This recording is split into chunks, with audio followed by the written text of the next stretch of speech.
Well, welcome everyone to the final event of the Smart Durango Summer Speaker Series. We are very grateful to be joined today by Heather Reich with Bear-ier Solutions, and she will be talking about deterring bears with electricity. Shocking.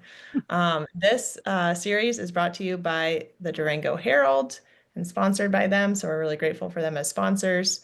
And of course, Bear Smart is a small local nonprofit that does not receive federal or state funding and would be very grateful for any donations that you're willing to share their way. And my name is Sandhya, and I'm with Sagebrush.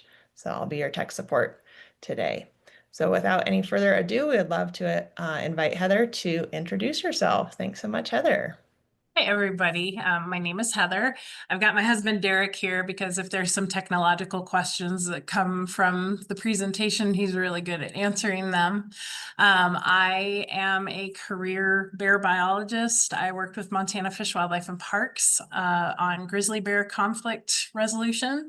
And more recently, I've just come off of working for the Nevada Department of Wildlife in the same capacity.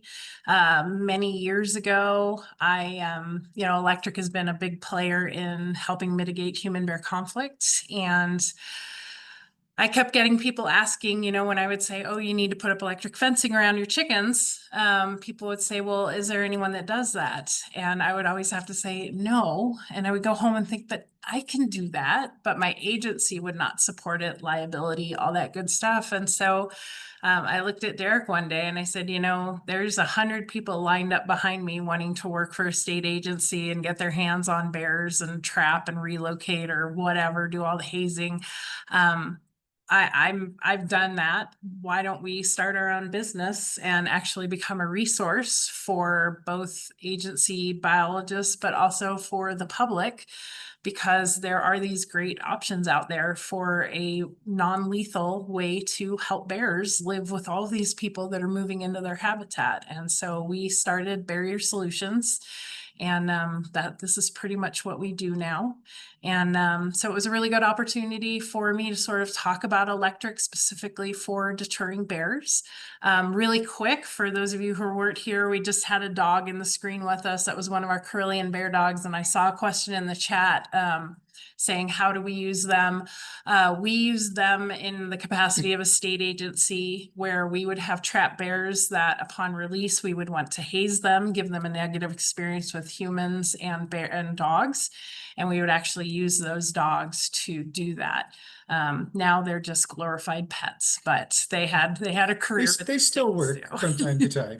Okay, enough about me. Let's go ahead and get into this. And I do apologize for my technological inabilities, but hopefully we can all see this.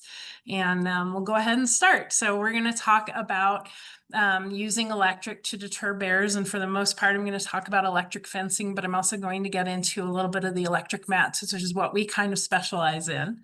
And I'll try and get through this. I tend to talk a lot. So let's chat a little bit about an introduction to electric, because I know most people actually are very afraid of electric. We go back to what we learned in school, where electric is bad and you're going to die and you're going to get electrocuted.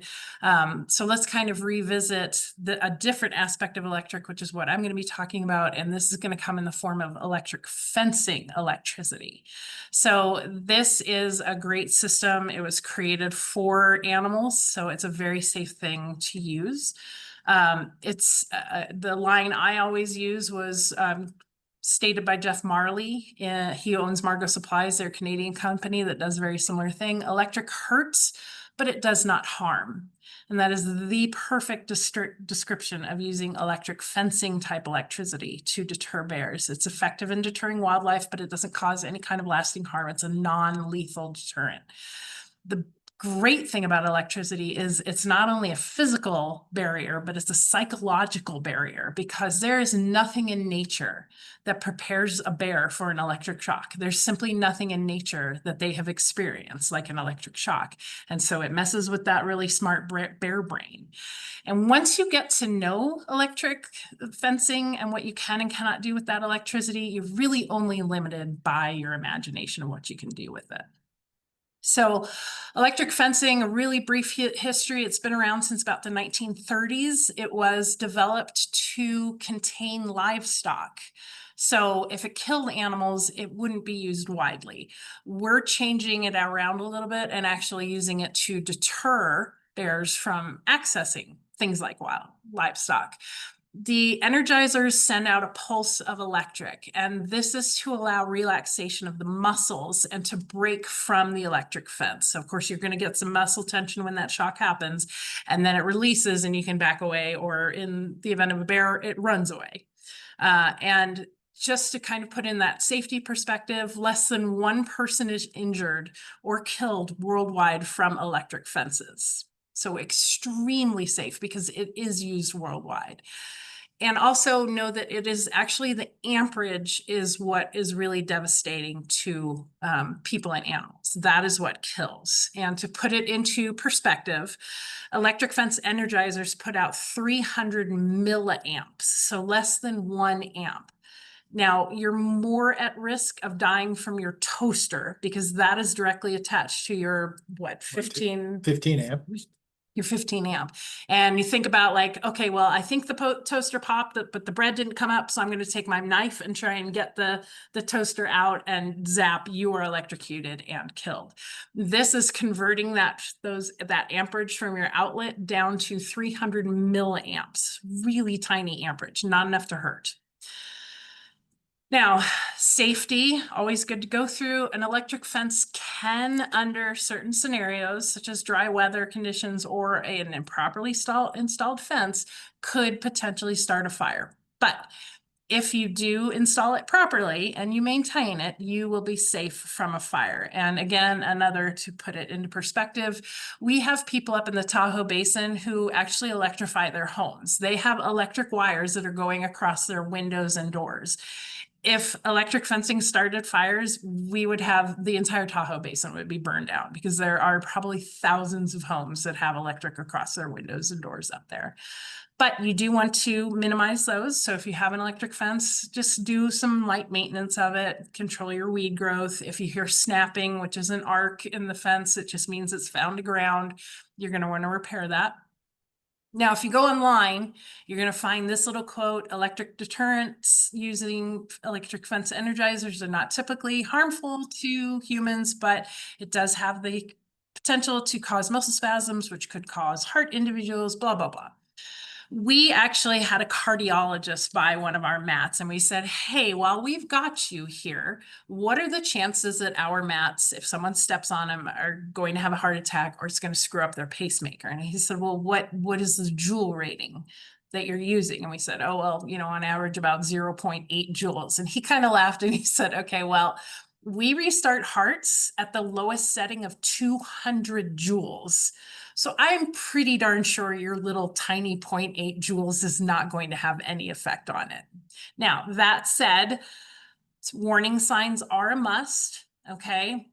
There was one situation in the Tahoe Basin where a group put out an electric bear mat down in front of a public dumpster. They did not put up a sign. A guy was walking his dog. The dog got shocked on the mat, started running down the road. He goes trucking after it. And I don't know if he sprained his ankle or broke it, but he was going to sue the organization because they hadn't put up a sign warning him. So signs are a must, just letting people know, hey, I've got this electric system here. So let's kind of go into what this whole system is. So you have your electric fence energizer that is sending out electricity along a wire. And electricity always wants to go to ground. Okay, it's constantly looking into how can I get to that earth ground. So when an animal touches that wire, it is on the earth ground and the electricity goes, woohoo! And it goes through the animal into the earth ground, travels to your grounding rods, which are attached back to your energizer. And then you have that complete circuit. Okay, so that is the general thing that we are looking at. A lot of people get hung up on voltage. Please don't. Pretty much all of your energizers are going to put out about 10,000 volts. Basically, about 6,000 volts and above is what's going to have an impact on a bear. It's going to send a pretty good message to the bear. But the most important aspect is the joule rating in that energizer. And to kind of put this in perspective, again, I have a lot of perspectives here. That static shock that you get when you're walking across your carpet is actually 25,000 volts. Okay, keep that in mind. Now, Derek and I differ in how we describe this, but the joules are kind of the oomph behind the shock. It's the power that's going to deliver that shock through an obstacle. The bigger the obstacle, the higher those joules need to be. For bears, for grizzly bears, it's about 0.7 to 0.8 joules, which is what the system we use puts out, because we have really big bears out here. We know that it's going to get through a bear. So that's what our systems use. It's actually about 0.9. Okay. And it kind of depends on where you are. So anybody in Florida, you actually only need about 0.3 joules to go through your bears. I don't know if your bears are just wusses or what that is, but so if you're in a certain state, you want to contact your agency and say, okay, well, how many joules do our bears require? Out here, we're at 0.7 to 0.8. I know Minnesota and Wisconsin, they're about 0.7 to 0.8. Florida, you're at 0.3. So going back to that static shock, they are only being pushed into you in millijoules. That's why you can only feel that 25,000 volts into the tip of your finger. So again, the higher the joules, the more you're pushing through. So a lot of people are like, well, shoot, I'm going to get like a 14 joule energizer. At that point, you're just wasting your money, because once you get to that 0.8 joules, you're sending the shock through the bear. Higher joules do not mean more shock through the bear.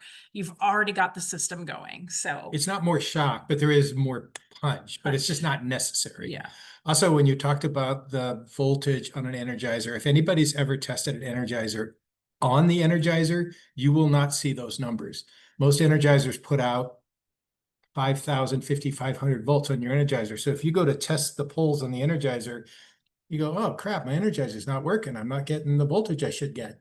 That's because in electric fencing and our mats, when that pulse goes into the system, it hits the end of the system, the voltage hits the end of the system, and it bounces back. As it's coming back, the next pulse is coming in and it's adding to it. That's when you're getting the 8, 9, 10,000 volts. Okay, so energizers, you have a variety to pick from. You have plug-in energizers that plug into your 110 outlet. These are typically going to be your most reliable energizers. They are into a solid source of electricity. The only hiccup you're ever going to come into is if there is a power outage. You also have battery powered ones, which are quite portable, but then you have to figure out how to keep that 12-volt battery charged. So that can be a little bit of an issue for people. These can be used if there is somebody who's off the grid and you have solar feeding a 12-volt system and you want to attach your energizer directly onto that 12-volt system, you can use the battery powered ones. But it has to be a 12-volt solar system with a battery. These won't operate directly from the solar panel. Right. I mean, they might during the day because they don't take much power, but as soon as it gets dark, they won't work. Yeah. And that brings us to the solar energizers, which are really quite reliable as long as you have good southern sun exposure. They are really expensive up front, but as someone told me once, well, the sun is free, so you have that. These are all what are called low impedance style chargers or non-shortable energizers. They deliver this high voltage pulse with an on-time duration of just milliseconds, every about 1.3 seconds or so. They have been developed to overcome that shorting on plants and to eliminate the danger of electric. Again, we don't want to hurt the livestock that we're containing, so we're going to make something safe. And again, this, as brief as this electricity generation is, it cannot generate heat, which is also another damaging aspect. So we've removed the heat and we've removed the amperage, and this makes us extremely safe. Okay, grounding. We talked about this a little bit. Electricity wants to go to earth ground, so you're going to want to have grounding rods. Again, this can be difficult depending on where you are. I know Brian and I have had many sorrowful moments where we're like, oh my gosh, I have to put an electric fence in and I'm only going to be able to drive them in maybe 6 inches before they hit major amounts of rock. So in rocky areas, it's quite difficult to get that grounding rod in, but we have ways around this. If you are in an area where you can sink a grounding rod very easily, that's wonderful. Attach that to your energizer, and that's going to help pull that electric to the energizer. If you have difficulty sinking your grounding rods, you can apply what's called a grounding apron. And this is the picture on the right. This can be as easy as some chicken wire or hardware cloth that you just lay down on the ground around the outside of the fence. Do not attach it to the fence unless you're attaching it to a grounding wire on the fence. Do attach it to the grounding pole on the energizer. This is going to be the pretend earth ground, basically. Bear's going to walk up. It's going to be grounded onto that apron. It's going to hit the hot wire, and you've got a complete circuit. This is a really nice little trick for really dry areas. Another thing you can do is if you are able to sink that grounding rod, but you're in a pretty dry place, having water on that grounding rod is going to help the electricity go to it. A lot of people will put an irrigation drip onto it, which is great, or you can get a 5-gallon bucket, poke a little tiny hole in it that just gradually dribbles water out onto that grounding rod, and that's going to help as well. You can do all of it. There is no such thing as too much ground. You can never have enough ground. So if you want to do grounding rods that you're putting water on and attaching them to a grounding apron, have at it. Any and all of it helps. Okay. But do not ground to plumbing fixtures or electric conduit on a house. Never ground to anything that's connected to a house. Yeah, that's a problem. Okay, you have kind of temporary, semi-permanent, permanent fences you can put up, and then within those fences, you can have an all ground system or an all hot system or a hot ground system. So let's dive into that. On the temporary spectrum of things, you've got this great thing called net fencing. This is just what it sounds like. It's a great big net that rolls out. All of the posts are already included in it. And if you can see in the picture, you can see we've got red wires and green wires. That is the hot and ground alternating wires. This allows you to kind of get away with not grounding the system with grounding rods and things like that, because you've got the ground actually within the system. Again, no such thing as too much ground. So if you want to add grounding rods, perfect. But this is great for people that are going for something extremely temporary, or for a lot of people that are moving their beehives around. This is a great system to have. It's also really wonderful for people like Brian or for wildlife agencies that help with mitigation. Somebody calls, says, my chickens got killed last night. We can run out really quick with a net fence, stake it in the ground within minutes, and have you covered until you can figure out a more permanent and acceptable situation for what you're looking for. It's extremely forgiving around vegetation. I've had these where some of the wires are sitting on a rock. It's a really great, and it never fails. It's a really great system. It is a management nightmare. So do not use this for long term, because the fences fall. If it snows, they get all like loose, and they're not good for a long-term situation. They come as small as 50 feet and I think up to 230 feet. And the really cool thing is you can hook them together. So you can make them bigger if you need to. So on the left-hand screen is a 50-foot setup that I ran out and put up around some beehives. On the right-hand side is a commercial beekeeping operation that we completely surrounded 200 hives with net fencing. And I don't know if you can see kind of in the background over here, there's some yellow posts. Those are step-in posts, and those are really easy to get. I think they're like $3 or $5 at like Tractor Supply. For big net fences, these allow you a little bit more ability to stabilize. And also if you have to create a corner, you can use these step-in rods to do that. A great example of that is in Montana. We had some grizzly bears that found a little girl's beloved pony and dug it up. And we were trying to trap them to move them out of the area, but that little pony was such a draw for them, we couldn't get them interested in our traps. So we just ran out with the net fence, threw it up, and that night we caught the bears. To be clear, the pony was already dead. Well, yeah, I think that's pretty. Okay. Step-in posts have come a long way. So kind of as a permanently temporary or temporarily permanent system, maybe. These step-in rods are great. These are for like, you know, in the middle, this is an example of a fruit tree that this lady's like, it only bears through to about every 3 years. I don't want a permanent setup.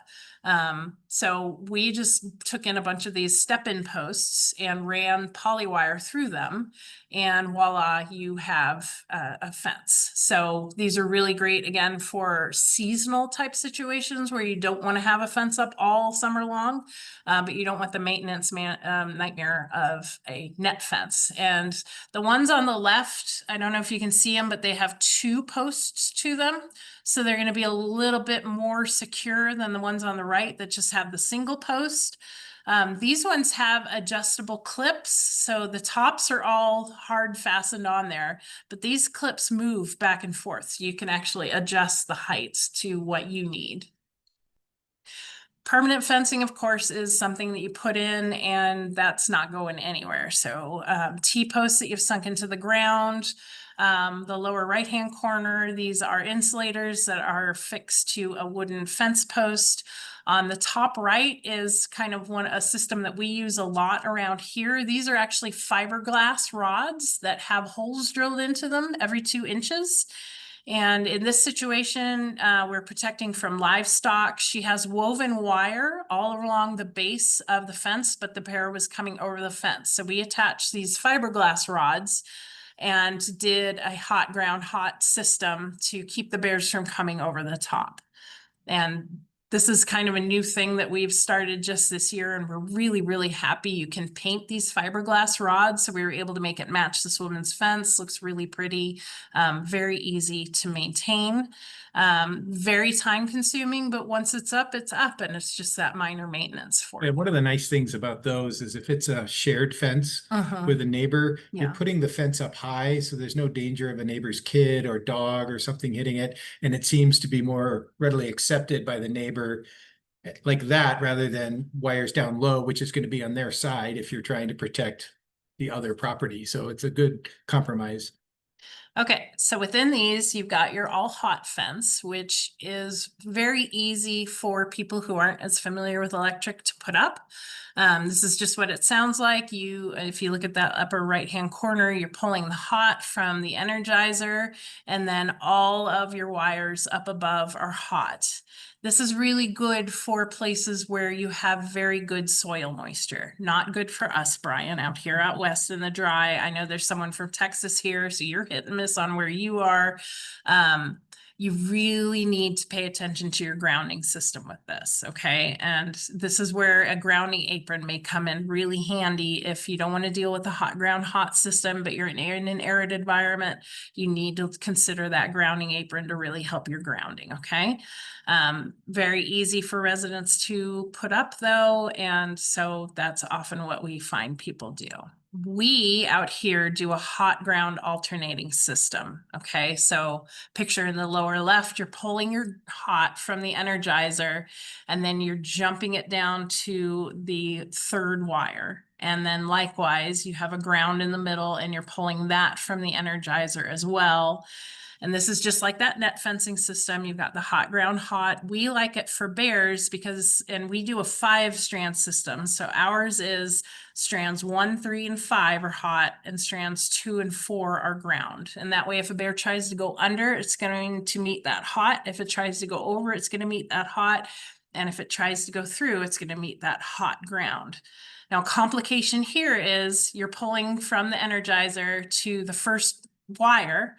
How do the rest of the wires then get hot. You have to jump to them. So if you can kind of see this picture in the middle lower, we've got the hot coming from this energizer to the top strand, and then we use an insulated wire to hop from the top strand to the middle strand, and then the middle strand down to the lowest strand.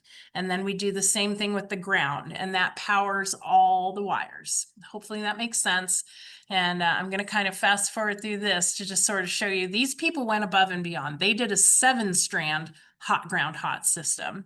And here's little cubbykins coming in. And you'll kind of see, I mean, obviously on that kind of soil, we have no earth ground that's really beneficial. So this hot ground hot system is really good. And a little cub will step through here in a second, and you'll see that action of hitting both the hot and the ground at the same time and getting the full effect of that shock. Ouch. And then we chase it over. So that's kind of the benefit of that hot ground hot, and is what we always use here. Okay, let's talk about wires. You have some options. You have metal wire that you can use, or poly wire. Metal wire is great, but it is a pain in the tuchus to work with. It's really hard to keep from having little waves in it. It just doesn't do clean lines. We like the clean lines, and it's really hard to tighten over time. So we use poly wire, which has metal woven into it that will contact the bear. And it's really easy to maintain, makes very pretty lines. When you go to Tractor Supply or a feed store or something like that, you are going to have a plethora of poly tape to choose from. Do not get poly tape for bears. This just flattens over their floofy fluffiness and doesn't really deliver a good shock. You want that poly wire because that's actually going to be able to get into them and deliver that shock, okay? Insulators. You have a wide variety of insulators to choose from. These are sort of our favorites that we work with currently. We love screw-in insulators for wood posts, and they have these smaller ones, but they also come in an 8-inch style, so you can actually get a little bit of distance from what you're trying to secure. I really like this type of insulator. You can find them on Amazon because they have a couple of different options on how you feed the wire through. So you've got the big circle in the middle, or you've got this little slit in the front of it. And it's just kind of depends on how you want to string that fence. I highly recommend drilling pilot holes for these, though, slightly smaller than the thread, because they do have a habit of breaking off if you're drilling into really dense wood, and then it's a real pain to get them back out with a pair of vice grips. And they come with a little doohickey that you put on the end of the drill that fits the head and twirls it into the wood for you. Now in the lower middle is a creature that I've just discovered recently and I've fallen in love with. I have not had the opportunity to use it, but I have probably a half a dozen fences and I'm like, dang, if I knew these things existed. These are from Lockjaws and they snap onto the woven wire and extend the distance of your poly wire. So you can see how it holds it away from the metal fence. And I've wanted to do that so many times with fences that are like bowing and all that kind of stuff. This is a great way to keep the wire from potentially grounding out. The top middle, these are insulators that are made to go on round posts. So people that have chickens or bees that they keep inside like a dog kennel, a chain link dog kennel. These are great. They extend out about 4 or 5 inches to keep you from potentially grounding out. And you also have T-post insulators. So we're all pretty much used to those clip-on kind, like the yellow ones that used to be the only thing you could find. Now they come in a few different other colors. There is a new style of these T-post insulators, excuse me, used by Lockjaws. These things are a game changer. They are amazing. They snap on really easily and they are not dependent on which way the T-post is facing.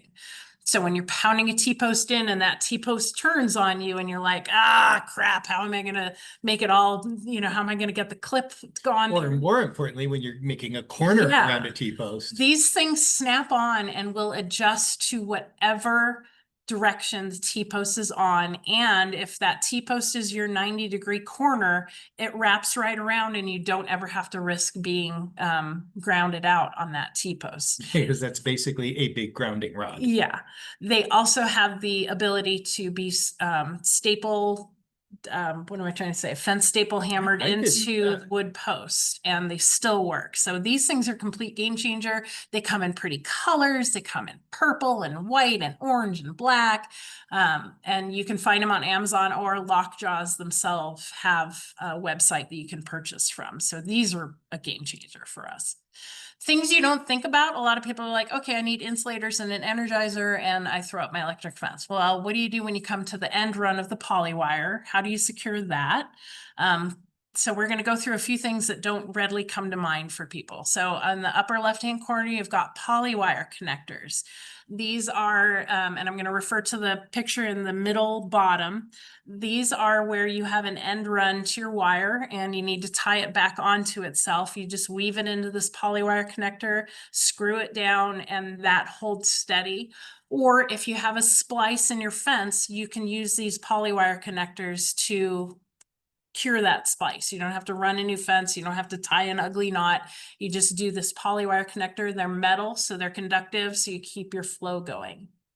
Tensioners, lower left-hand side. These are really important for poly wire because over time, poly wire stretches. You get a big winter and the snow has put some pressure on them and stretched them out. Put these tensioners on, just a couple of clicks, and you tighten that looseness up and keep your fence nice and tight. A lot of people aren't thinking about when they're putting in a gate. You want a gate anchor. What am I trying to say? Anyway, gate anchor. These come in two different styles. This is the top middle I'm talking about. They have them for T-posts, but also you can screw them into a wood post. And if you look at the picture down below, you can see them in action. So I've got them in a post. You end your fence there, and then you have another hook that you can hook your handle onto. Now what this allows is you can undo the handle and you don't have the rest of the system loosen up. Okay. These are a little anchor and they're connected through that middle. It runs through a little insulated circle, and that keeps the conductivity going through those two circles on either side. I hope this makes sense. I use a lot of weird words. I do. How about that? Okay, upper right-hand corner, insulated wire. You're going to need this for making those jumps from hot to hot to hot, and also pulling from the energizer to your fence. You want to have that insulated so that you're not risking any grounding. We've used this double insulated hard cable from Gallagher. It is awful stuff. It is thick and tough and mean, but very effective. But just in general, you want some kind of insulated wire. Something that other people don't know exists and we absolutely love is the lower right-hand corner. This is electrified bungee cord. This stuff is so fun, and it's great for your gates because it'll just bungee back and you don't have your poly wire flopping all over the place. The inside is just regular bungee cord, but the outside coating basically is the same thing as poly wire. They've just put it over bungee, and we absolutely love the electric bungee cord. So just some things that are going to help you keep your fence looking good, things that you probably didn't anticipate that you need, but you get to that point where you're like, oh shoot, what do I use right here? These are kind of the staples of our vehicle when we're putting up an electric fence. A word on spacing. Again, this is going to be a little bit variable to where you are and where you live. A lot of people operate on 3 strands, so that at least is what you want, because over, under, and through, always think about that. Again, we do 5. The lowest strand should be about 7 to 9 inches off the ground, and from there about 8 to 10 inches as you go up. Our systems are 8 inches off the ground. From that first wire, 8 inches, from the second wire, 8 inches, and then 10 inches, 10 inches, okay? Now, if you are trying to keep something available to certain animals that you don't want a bear accessing. So for the Texans, a lot of times there are deer feeders that people want to exclude bears from. You want the deer to be able to come in, but you don't want the bears to come in. Your top strand should not be any higher than 42 inches. Higher than that, when the deer jumps over, it's probably going to be knocking that top wire over and grounding out your system. So always pay attention to that. Again, your state agency biologists, bear people, are going to know what is best for your region. So keep those things in mind. Again, over, under, and through, always be thinking about that. How big are your bears? Once you start getting used to electric fencing and the rules behind the electric fencing, you can have a lot of fun with it. So this was a situation where there was some feed inside this shed and the bear was trying to access it through the window. They just put hardware cloth on the window and hooked that up to the hot on the Energizer, and now the bear will get shocked if it tries to go through the window. This is something Derek and I love doing. We love electrifying rooftops. This was a situation where a guy had chickens in this shed. We were able to exclude the front of the shed, but due to other objects in the way, we couldn't put fencing all the way around. This roof was slanted down to an earthen berm. And we were like, well, shoot, what's just going to stop the bear from climbing over the roof and getting to him? And we were like, holy cow, the roof is metal. It's on top of a wooden structure. It's not grounded to anything. We can electrify the frickin' roof. So we pulled electric up to that roof, and sure enough, it electrified the whole roof. Bear can't climb over the top of it. So there's a lot of fun you can start having once you understand what you're doing. Basic rule, your hot wires cannot touch anything that might ground them out. Okay, this is just going to make an inoperative fence. So you want your hot wires to touch anything that is non-conductive: plastic, wood, rubber, fiberglass. With the net fencing, bless his heart, I have a colleague that just cannot get it through his head that I have too much net fencing, so I'm only going to roll out what I need, and then I'm going to leave the rest rolled up. Well, you can see the hot and the ground wires are completely crossing each other, and that grounds out the whole system and makes it ineffective. So think. You don't want your hot wire grounding out on anything, or you've just wasted all of your time and money. Bears are smart, so also think about where you're putting your electric fence. I learned this the hard way. This was a lovely lady who had beehives inside of chain link. She got a net fence and she's like, well, I have this vinyl fence. Where should I run it? And I thought, well, run it in between the hives and the vinyl fence, because if the bear comes walking along the fence, it's going to get shocked. Well, Bear said, you don't understand. It climbed on top of the frickin' vinyl fence, jumped over the net fence and into the kennel, and then exited the same way. So try and think like a bear when you're setting things up. If you're setting up something underneath a tree, can that bear climb the tree and jump inside? Am I setting my fence up? I had a lady who set up her chicken coop next to a generator, and the bear climbed up onto the generator and jumped in. So bears are smart. Think about it. Think about what they potentially could do to thwart you. The main issues with electric fencing are also where you want to troubleshoot. So if a bear's getting through your fence, make sure that you have the correct joule rating on your fence. I had a lady who had chickens and a bear got through her electric fence, and she said, I don't understand. I bought the Energizer that had the picture of the chickens on it. And I said, oh, well, that's just keeping chickens from going through. That doesn't stop a bear. You want the one with the picture of the bear on it. So always pay attention to that joule rating. Spacing, again, over, under, and through. Can the bear get to what you're doing or what you're protecting that way? Grounding, make sure your system has some kind of grounding to it. And maintenance, make sure that you don't have overgrowth happening. Check for arcs or breaks in your fencing. Did a deer jump over and knock that wire down? So there is maintenance that comes with this. And yes. Just another thing, you're dealing with really high voltage. So like we said, maybe 8,000 on a fence, 9,000 volts. Electricity can arc a millimeter for every 1,000 volts. So make sure you keep your polarities at least a centimeter apart. Otherwise, it's going to start arcing to itself. Or if there's a ground that it can arc to, like the T-posts, if it's within a centimeter of a hot wire, it's going to start jumping to that, and you're going to lose a lot of voltage. You have a huge amount of resources out there. You have Brian, you have us. Our colleague Jillian has Grizzly Bear Solutions. She has done a video on how to install electric fencing for bears. Russ Talmo with Defenders of Wildlife has a video. There is a great Deterring Bears with Electric Fencing, a beginner's guide from Montana Fish, Wildlife, and Parks that is like a Bible for everything you never wanted to know about electric fencing. And Gallagher Fencing has Electric Fencing 101. And also know that all of you have a regional representative from Gallagher Fencing that will help you figure out what you need for an electric fence. Okay.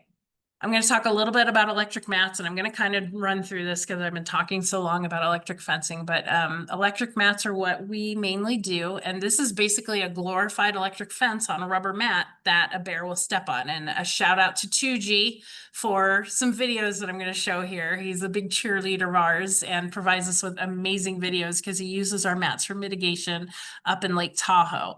And this is kind of what this looks like. So this was a window had been broken into. 2G went and put one of our mats down, and of course the bears came back in, and this is what it looks like when a bear gets shocked on an electric mat. Again, Sibling here. yeah, this is a sibling like, I don't understand what the problem is. You're a big wuss. Ouch! Non-lethal, and this is great for people who have their residences or property, some kind of structure being broken into. So where a window is being entered into, a door, things like that. We kind of learned about this in Montana. This is 2006, and we had an outdoor freezer that these bears had gotten into. We threw down a piece of woven wire on a rubber mat, hooked an electric fence energizer to it, and this bear stayed outside of this carport for about 15 minutes, but would not come back in. Again, a very novel feeling, very startling to a bear. Again, for in front of doors, under windows, in front of garages, anywhere that a bear may want to plow through and break into a structure. And I did this because most states have it in their policy that once a bear enters a structure, that bear will be lethally removed. And I got tired of killing bears because I knew there was this system out here that could stop this from happening. So this is why these are out there, is to keep bears safe. Now this is Steamboat Springs. They used it in front of a garbage can. And what we've found is, for the most part, once a bear gets shocked by these mats, it's like, I don't want anything to do with that anymore. Really cool video from 2G is this one showing the psychological barrier. So this bear had been shocked at another location a month prior to this video, and it encountered this mat after 2G cleared it out. And look at it. It's like, I don't even want to get near it. I'm going to try and modify some stuff around it, but I am not going near that thing because I know what that does to me. So again, that's that psychological barrier completely in action right there. The fact that this bear knew this mat from a different location a month later and is like, no, not going anywhere near that. So again, very effective. And so safe that even wood rats will survive it. Okay. Again, non-lethal, very safe, not okay for reptiles and amphibians. They are so full of moisture that unfortunately our mats, they just become a conduit for the electricity. So they don't fare very well, but you know, it's safe for even little creatures. And that's a fun one to watch. So I'm going to play it again just because I love when 2G sent me this video, he was like, look, parkour. Do not fear the electric. I always relate it to a bee sting. Now, I'm not allergic to bees, so I can say this. I know I'm not going to die when I get stung by a bee, but I will do everything within my power to avoid being stung by a bee because it flippin' hurts. And that's how the bears are. Okay. See, this is like, I don't want to touch it. I know I'm not going to die, but oh, it's going to hurt. You don't have to. Don't. Yeah, do it. Yep, that works. Now, it's fair to say that on the times that either one of us has deliberately touched a mat to demonstrate how safe they are, it's remarkably, the pain is probably the same, but it doesn't feel the same. Like when you know it's coming, it's not nearly as traumatic. And I think half of that is the psychological shock. I think that's what works on bears so well, is they just don't know it's coming, and it completely surprises them. With the mats, I didn't really go into that, but a lot of people are concerned about their pets or small children, things like that. With our mats, you can walk across them as long as you've got some kind of soled something on your feet. So whether that's leather, a flip-flop, anything like that that's going to insulate you from that shock, you can walk over these mats when they're on all day long. Pets will be exposed to the shock, so a lot of people choose to include a timer where they can set a schedule. We actually have Wi-Fi timers, smart plugs that you can actually operate from your phone. So you can turn the mat on and off from your phone or set a schedule. And the great thing about those, as opposed to the old style, you know, punch in the little levers or whatever, is when power goes out, rather than having to worry about, oh, now the schedule is all screwed up. The smart plugs, when they turn back on, they just reconnect with your Wi-Fi. And so they are current on the time. So you don't have to worry about your schedule being all messed up. So, okay, I know I didn't touch anything or everything. I know I went through that really fast, but I think if there's time for questions, I am happy to answer them. That was outstanding, you guys. Heather, thank you so much. My Lord, so much information there and done in such a great manner. So thank you.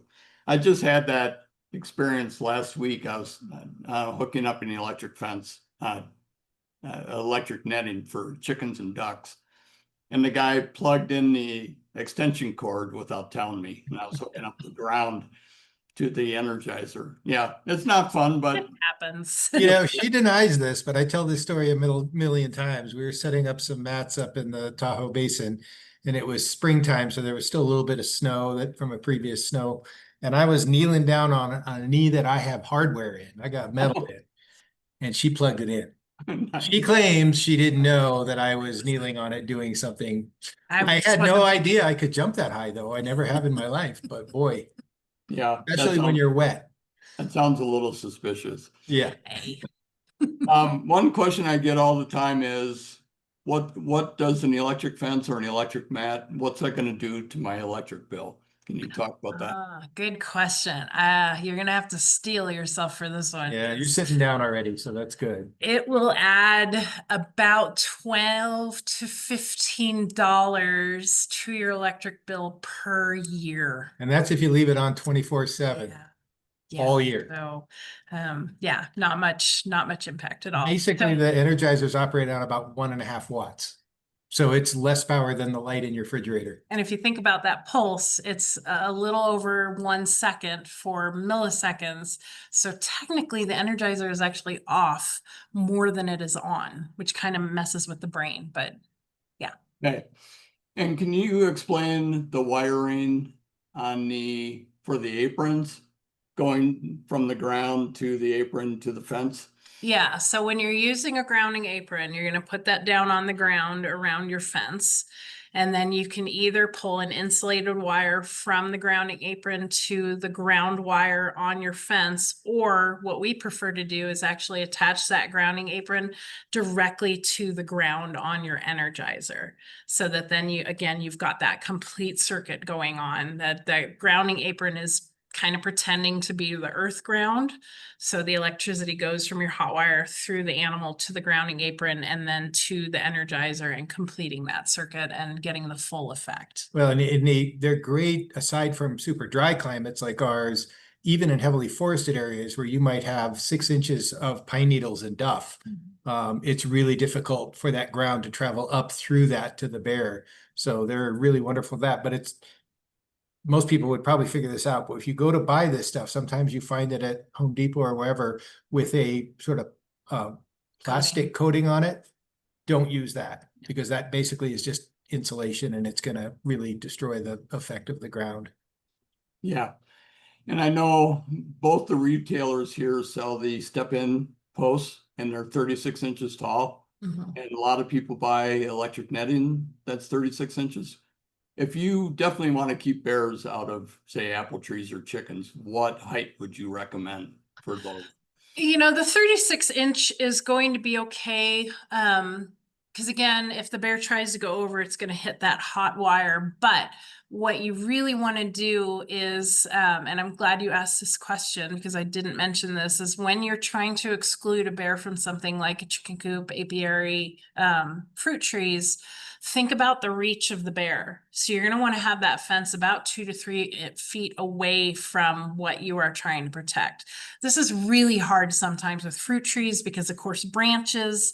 But the main goal with the fruit trees is to keep the bear from being able to climb up the trunk or really bring down some big branches. So when we're putting electric fence up over around a fruit tree, we're trying to get as far back as we possibly can, but sometimes you're going to have a little bit of branches and fruit reaching over. That's just you just kind of have to accept that, but you want to keep the bear from being able to really pull a thick branch down and destroy your fence or reach that trunk to be able to gain purchase. Yeah. Higher is always better, but the 36 will, I mean, if that's all you can get, something's better than nothing. Yeah. I think most bears still hit it at some point. Yeah. Okay. And some of the questions on the jewels, what has been the consensus for the needed jewels in different states? Weight, thickness of fur coverage, thinking less thick fur in warmer climates? So I don't know what it is for all states. So this is where, for what state you're in, you are going to want to contact your bear manager and find out what their recommendations are. So, out here we're at 0.7 to 0.8 joules because we have such dry ground.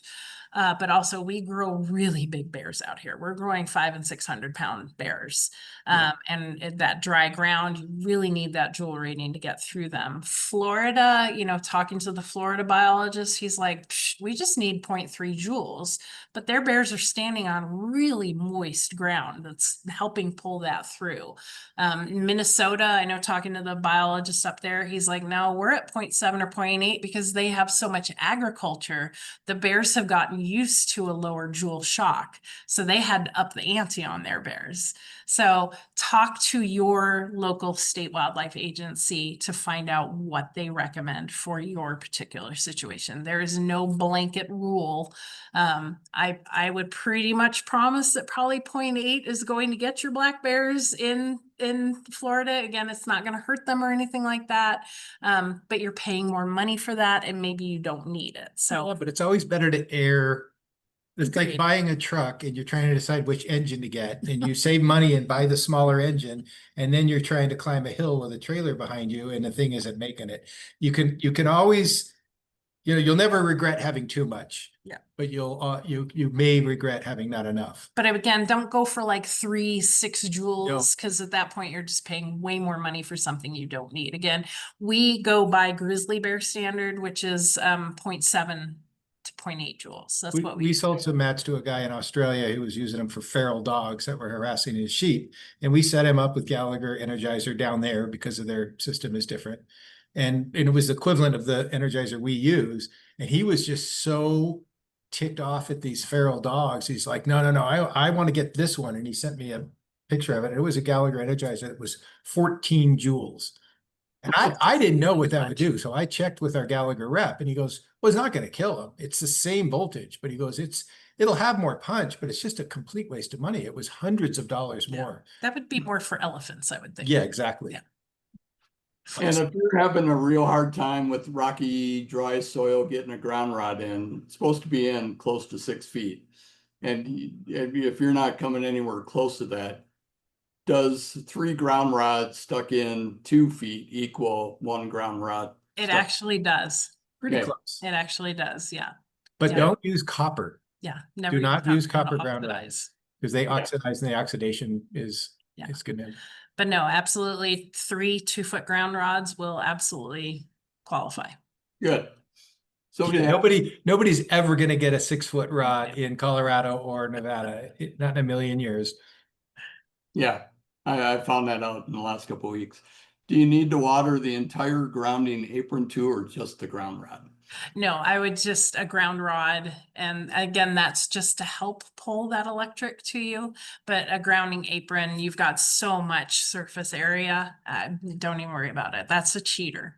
Yeah, it's Yeah. kind of the same thing as just hitting the ground wire of a hot ground, Yeah. hot type fence. Yeah. It's just on the ground instead of up on the fence. And the water is going to help in more arid environments. Again, if you're in an irrigated pasture or, you know, where there's a lot of moisture in the ground, you don't need to do it there, just in these dry, arid areas. But if you're putting a ground rod in, like we just did one recently where a woman had this little irrigated area with some trees growing and there was a little tiny creek flowing through there, that's where you want to put the ground rod. Yeah. In the moistest part of the property you can find that is, and it doesn't have to be by the Energizer. I mean, you could do it, you know, on the far end of your setup, if that's where the really moist ground is, and then just connect it to the ground wire on the fence. Okay. And I'll wrap this question into two on the electric netting. That's both, it's a hot ground electric netting. Do you need a ground rod for that? And is a ground rod needed for the alternating hot ground fence? It not necessarily, but you get bonus points if you put one in. Again, electric is trying to get to that ground. You can never have enough ground. So you do have that safety of the ground within the electric fence system, but you get bonus points if you put in a grounding rod as well. So error on the side of too much ground. Yes. Just like the jewels. Yep. Okay, You're never gonna be sorry if you had too much ground. right. I think one video explained this, but will an electric fence rated for a bear kill a squirrel or rabbit? It will not. Again, we are using the same energizers with our mats that you would use for the fence, and you saw that wood rat parkour right off of it. These are very, very safe. They were not meant to kill any animals. They were meant to contain. So they're very, very safe. And what would happen if you walked over an electric mat with shoes on versus barefoot? Shoes on, you're not going to tell a thing. You're not even going to know it's on or off. With your bare feet, you are going to say some choice words. It's just like hitting an electric fence, but through your foot rather than through your hand. And you'll only do it once. Yeah, you'll only do it once. Right. Or maybe more if you like it. I don't know. We can't use it, but we have some hilarious video of a mat that we sold to a woman had an Airbnb, and she had the mat on a slider door, and she had signs on both sides of the slider door. But she had a bunch of college kids renting the house one weekend, and they were kind of lit. And this one guy comes walking out the slider door in bare feet, just walks right onto the mat, and he goes hopping, and he's like, "I fried my leg," and his buddies are rolling on the ground laughing. Their beers. But after a second, he's laughing too. It's just, again, it was the surprise of it. It does hurt, but that goes away as fast as it comes. And it's, we show a lot of these videos to people of the bears, and it's, I always worry, are people going to be upset because, the bear got a shock, a poor bear? People are always laughing when they see it because they know they're not being injured, and they know it's intended to kind of help them in the long run. So it's, it's kind of amusing. Getting popped kind of messes up your day for 5 minutes, and that's it. Not even that. Right. I saw, if I can really quick, because I know we're kind of down to the last question. I did see something come through the chat asking if the mats can be connected to a solar or a battery powered energizer. Yes.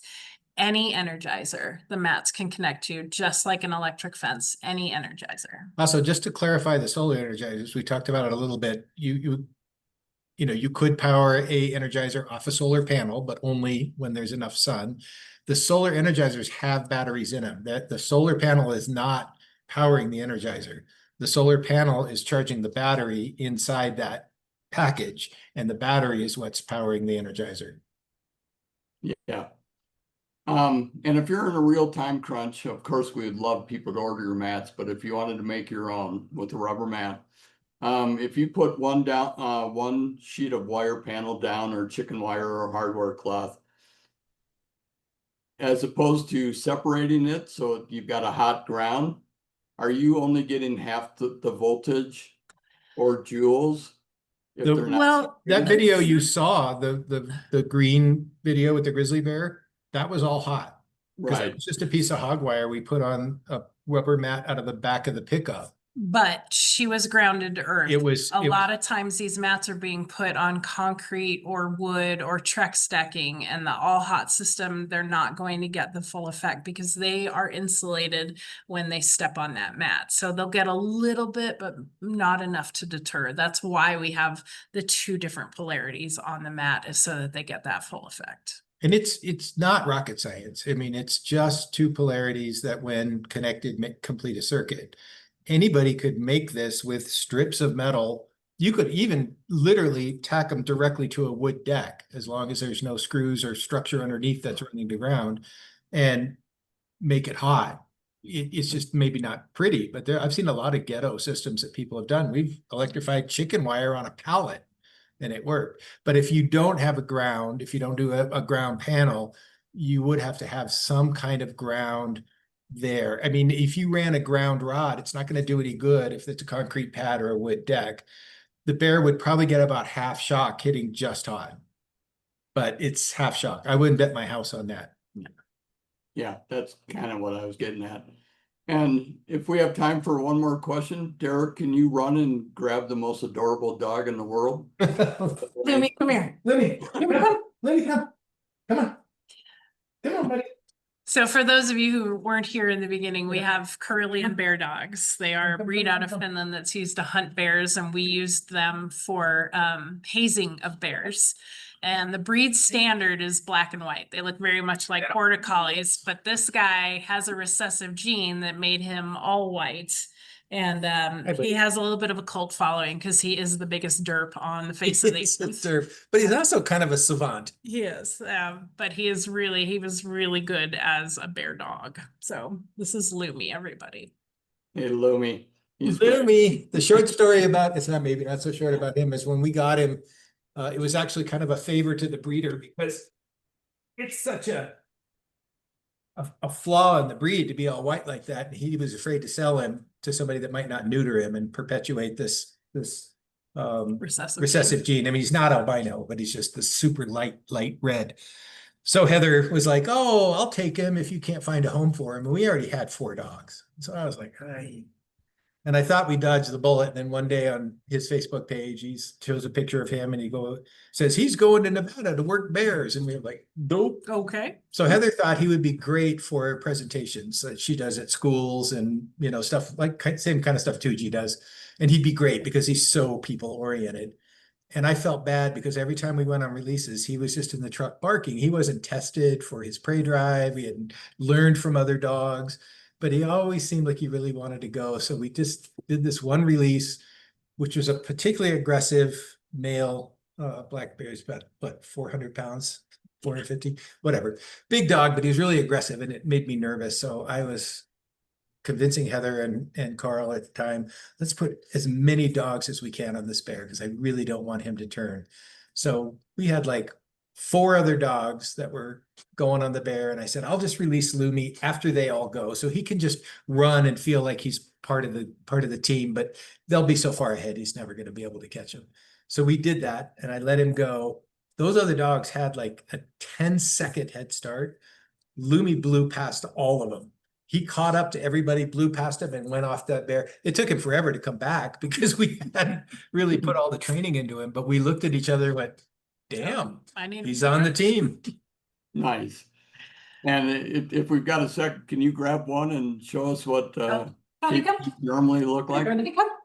Come here. Such amazingly well-recalled dogs. Come here, Gim. Come And while he's doing that, thank you so much, you guys. Oh yeah, no, our friend. There we go. Gimbal. So this is more the breed standard, is that white and the black. He has the weight of the world on him, so he's got quite a bit of gray. We don't understand because we give him a really good life, but this is the breed standard right here. A lot of people think, oh, a bear dog, it must be really big, but this is actually pretty typical size. It's not the size, it's the agility and attitude. This guy, we did a release with him with another similarly large male, and all the other dogs bailed when the bear turned. He just planted his feet and stood there by himself, nose to nose with this bear. And the bear was just like, really? Okay. And he turned and left. He didn't want to deal with it. Wow. Well, you two both are are the breed standard, so thank you. Well, thank you for the opportunity to let us come and talk a little bit about electric and, everybody out there, if you have questions, you've got Brian, you've got me, you've got Derek, don't ever hesitate to reach out. I have helped guide people in other states on electric fencing, so we're always here to help. We just want to help the bears, so. Nice. Well, thank you so much. I did order the 12 pack of the step-ins today, so Perfect. yeah, we're gonna do a electric fence demo for fruit trees just outside of town. So, Perfect. yeah, thank you. Thank you so much. Thank you, Sandia. Thank you, Sandia. Thanks, everyone. Thanks so much for coming, and we hope you all have a great night. Thank you. All right. Thank you. Thanks, you guys.